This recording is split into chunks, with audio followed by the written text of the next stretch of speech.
कृष्ण नहीं है जो जीवन से जुड़ा हुआ ना हो। मानस मन होता मन। राम जी का चरित्र जो गाता है उसको मानस कहते हैं। राम तो अद्भुत है महाराज।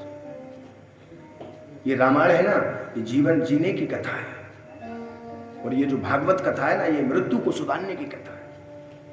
पहले जीवन सुधारो, मृत्यु अपने आप सुधर जाएगी।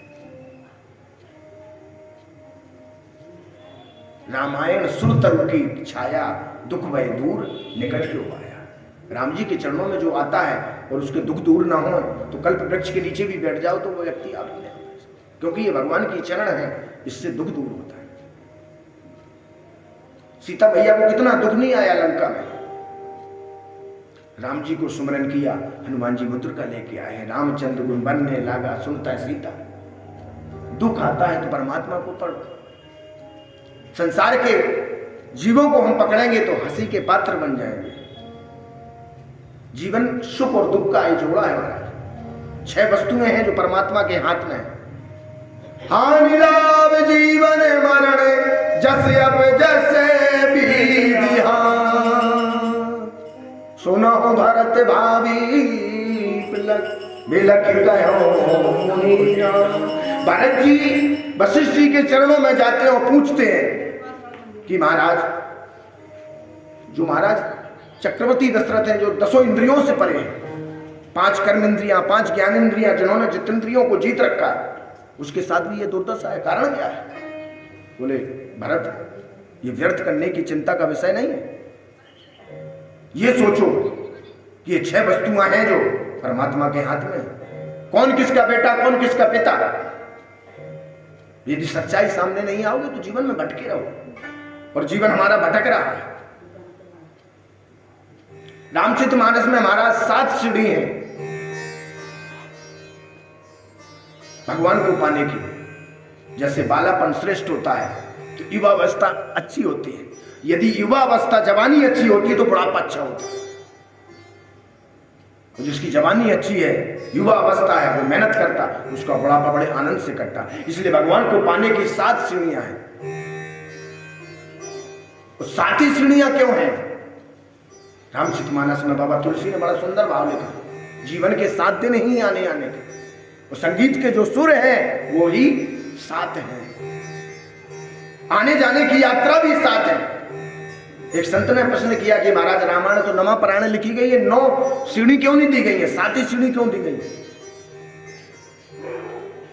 बोले जब तक इसको मन में, हृदय में नहीं विराजमान करोगे, जब तक वो 7 के चक्र में ही पड़े रहोगे। जो व्यक्ति आता है 7 दिन में आता है, जो जाता है 7 दिन में ही जाता है। इसलिए रामचरितमानस को बाबा ने 7 श्लोकों में वर्णन किया। भगवान को पाने की पहली सीढ़ी है बालकांड, जो रामचरितमानस में पहला कांड है बालकांड, जिसको कहते हैं बालापन। कैसा होना चाहिए बालापन? जीवन में बालापन होना चाहिए क्या? प्रातः काल उठे रघुनाथा, प्रातः काल उठे रघुनाथा, मातो पिता गुरु नावै माता, मातो पिता गुरु नावै माता, मातो पिता गुरु नावै माता, मातो पिता गुरु नावै माता। पहला बालापन होना चाहिए, माता पिता के चरणों में प्रीति होना चाहिए बालक। श्रद्धा विश्वास रूपणे भवानी शंकरो, जो माता पिता है वो शंकर और पार्वती स्वयं है। विश्वास और श्रद्धा की प्रतिमूर्ति है। और जीवन में जिस बालक ने माता पिता के चरणों की सेवा कर ली, जीवन में महाराज कोई ग्रह, कोई कष्ट उसको नहीं सता पाएगा। बालाकांड जिसने माता पिता की चरणों की सेवा की, वो बालकांड। कराग्रे वस्ते लक्ष्मी, करमध्ये सरस्वती, करमूले तो गोविंदा प्रभाते कर समुद्र वसने देवी पर्वत स्तन मंडले विष्णु पत्नी नमस्तुभ्यं पादोपासं क्षमस्व। महाराज प्रातः काल हम बिस्तर छोड़ते हैं तो पैर नीचे नहीं होना चाहिए, हाथ नीचे होना चाहिए। समुद्र वसने देवी पर्वत स्तन मंडले, विष्णु की पत्नी है ये धरती, जो हम जीवन की यात्रा प्रारंभ करने जाएंगे। इसलिए हाथों से भगवान से प्रार्थना करेंगे, सूर्य भगवान से, गुरुओं से कि प्रभु जो यात्रा है जीवन की आज 24 घंटे की, इससे कोई गलत कार्य ना हो सके।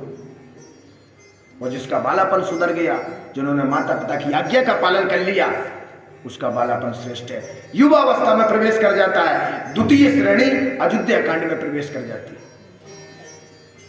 अयोध्या जहां कोई युद्ध ना हो वो अयोध्या है।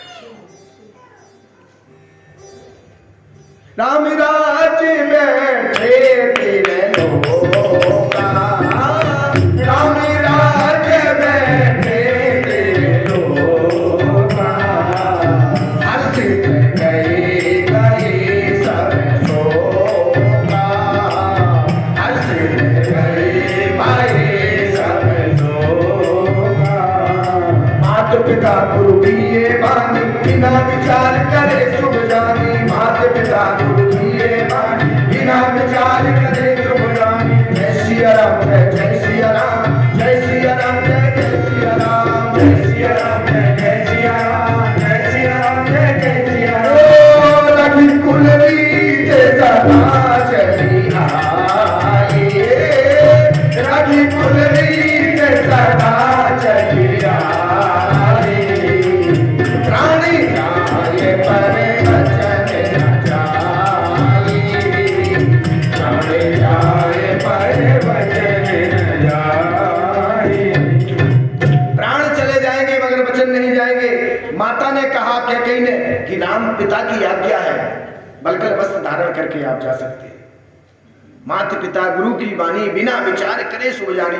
माता पिता की वाणी पुत्र को बिना विचार के कर देना चाहिए। माता पिता कहे बेटा कुएं में गिर जा तो गिर जाना चाहिए, उसमें विचार नहीं करना चाहिए, और कार्यों में विचार करना चाहिए।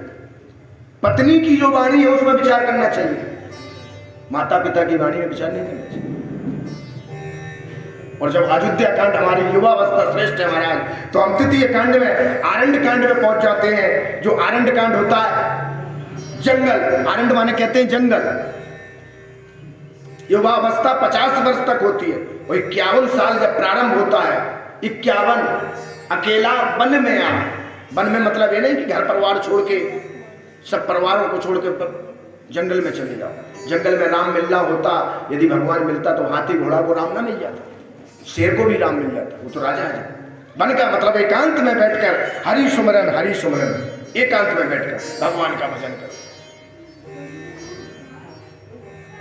एकांत में पति पत्नी दोनों बैठकर भगवान का सुमरन करो, प्रार्थना करो भगवान।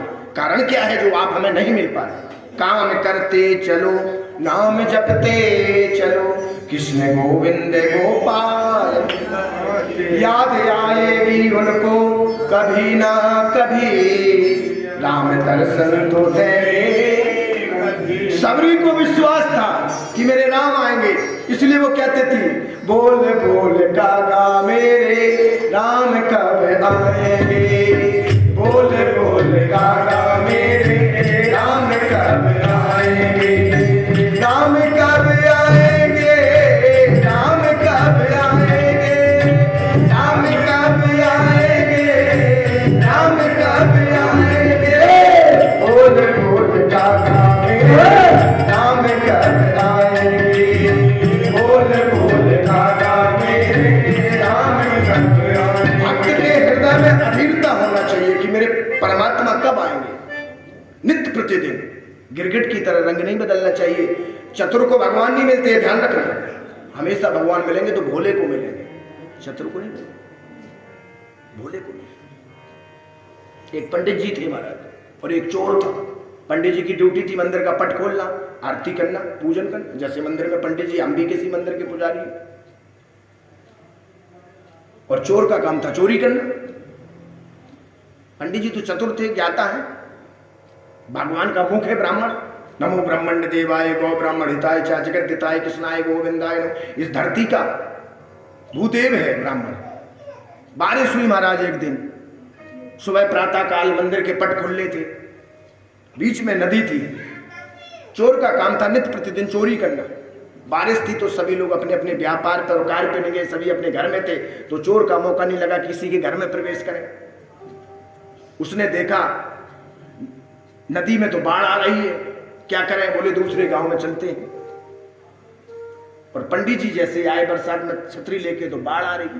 पंडित जी ने सोचा चलो घर में ओम जय जगदीश हरे कर लेते हैं, बाद में ठाकुर जी अपने। चोर का काम था नित्य प्रतिदिन कार्य करना। चोर एक कैसे निकला, विचार किया, उस नदी में से एक मुर्दा बह रहा था। मुर्दा कभी डूबता नहीं है हमारे।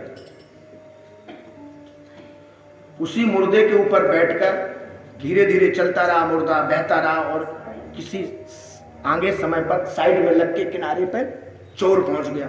और जैसे पहुंच गया, दूसरे गांव में प्रवेश किया, तो मंदिर के पट खुले हुए थे। पंडित जी किसी को चाबी दे के आए होंगे कि महाराज सुबह प्रातः बारिश हो रही है, बरसात का मौसम है, पट खोल दीजिएगा। अच्छा, आपके मंदिर में भी ऐसा होता कि पंडित जी चाबी दे जाते? अरे कोई नहीं, जिम्मेदारी होती तो दे गए महाराज। चाबी दे गए तो चोर ने क्या देखा कि मंदिर है भगवान का, सब जगह जगह मंदिर में प्रवेश किया। बारिश बाहर हो रही है, कार्य था उसका चोरी करना। भगवान के मंदिर में प्रवेश कर गया, शिव जी के मंदिर में। और जब बारिश इतनी हो रही थी तो कुछ पता नहीं चल रहा था, पूरे मंदिर में पानी पानी भरा था। जब जल भरा था तो उसकी नजर पड़ी एक घंटा पर कि चलो 5-7 किलो का है, इसमें आज का गुजारा हो जाएगा, उतारो। और जैसे हाथ बढ़ाने लगा तो घंटा ऊंचे था।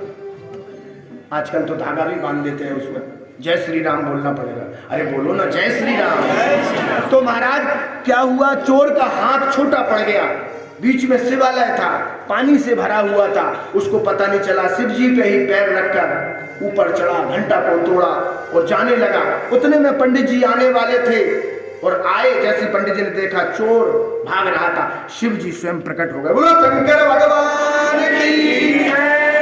चोर ने अपना काम किया, पंडित जी ने पाए नाथ में पाए गोसाई, भूपत परो लटुक की नाई, चरणों में गिर गए। प्रभु जीवन भर हमने आरती की, आप हमें नहीं मिले। और चोर को कह रहे हैं चोर घंटा ले जाना आप।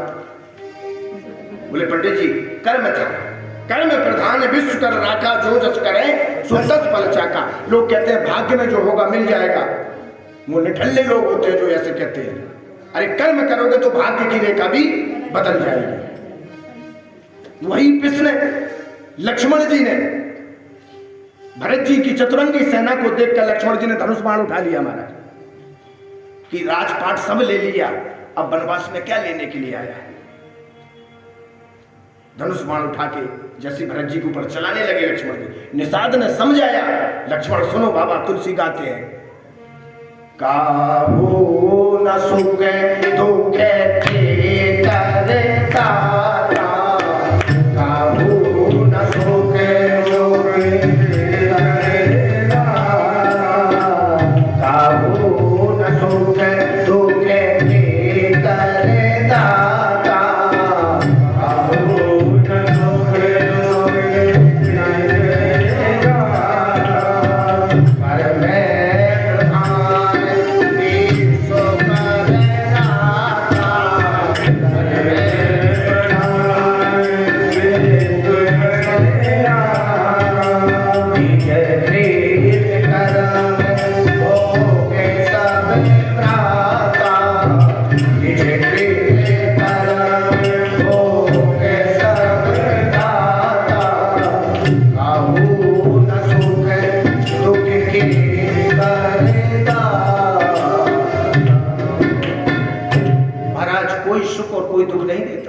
अपने कर्म व्यक्ति के सुख ही दुख देते हैं। सुख और दुख क्या है? संत ने कहा महाराज सुख और दुख है क्या है? बोले डल्लक के गद्दों पर सोने वाला एसी लगा के जो सोता है उसको नींद नहीं आती, नींद की गोली खाता। और जो एक किसान गांव में मिट्टी के ढेरों पर खेत पर सो जाता है, घरनाटे की नींद आती है, क्या सुख क्या दुख। एयर कंडीशन में नींद नहीं आ रही और मिट्टी के ढेरों पर नींद आ रही, क्या सुख क्या दुख। महाराज सुंदर सा मेवा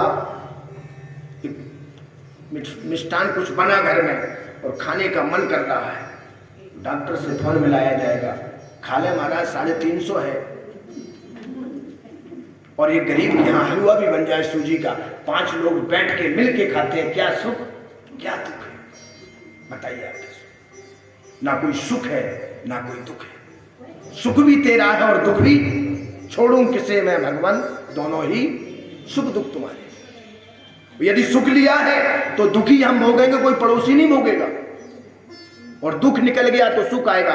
सुख आता है तो अहंकार में जीवन मत लो, यदि जीवन अहंकार में जियोगे प्यारे तो दुख की मार इतनी बड़ी पड़ेगी कि सहन नहीं होगा।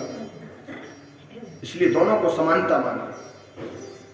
आरंभ कांड में निकलने के बाद किष्किंधा कांड आता है, सोपान, चौथी सीढ़ी किष्किंधा कांड, जहां जीव और परमात्मा की मित्रता है, सुग्रीव और राम जी की मित्रता जहां हुई है। 5वीं सीढ़ी आती है सुंदरकांड। सुंदरकांड की सीढ़ी आती है महाराज, सुंदरे सुंदरे रामा, सुंदरे सुंदरी कथा, सुंदरे सुंदरी सीता, सुंदरे किमना सुंदरम।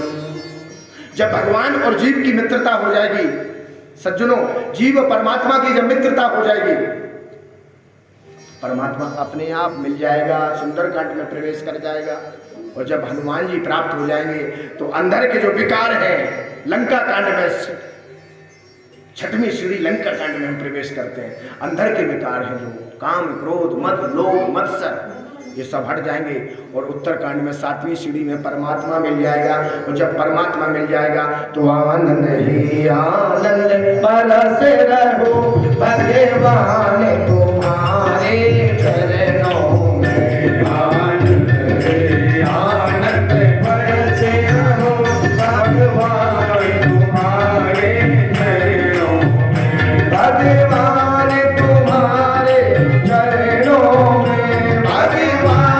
तुम्हारे चरणों में, सीताराम तुम्हारे चरणों में, सीताराम तुम्हारे चरणों में, आनंद ही आनंद बरस रहो भगवान